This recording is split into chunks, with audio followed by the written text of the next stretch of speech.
रवि अपने घर के बाहर दोस्तों के साथ जश्न मनाते हुए हंसी गूंजती है। हवा दोस्ती और उत्सव से भरी हुई है।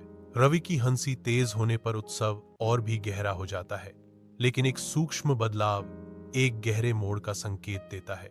चिंता उसकी मां के चेहरे पर उभर आती है, क्योंकि वह रवि के उतरते हुए देखती है।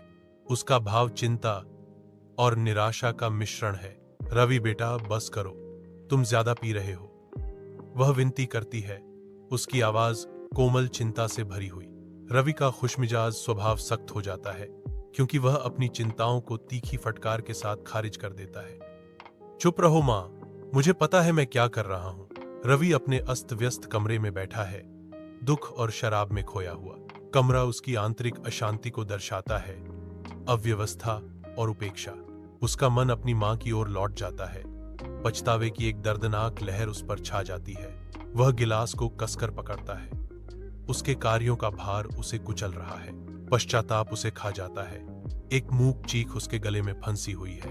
रवि पुनर्वास केंद्र के बाहर खड़ा है, जो नशे की लत से जूझ रहे लोगों के लिए आशा की किरण है।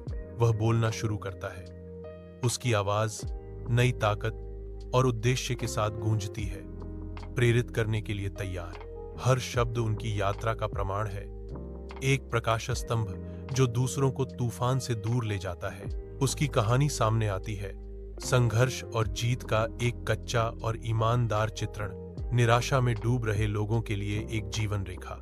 उसके अतीत का भार हर साझा पल के साथ उठता है, आशा की हल्कीपन और उज्जवल भविष्य के वादे से बदल जाता है। रवि का परिवर्तन पूरा हो गया है, जो लचीलापन की शक्ति और पुनः प्राप्त जीवन की सुंदरता का प्रमाण है।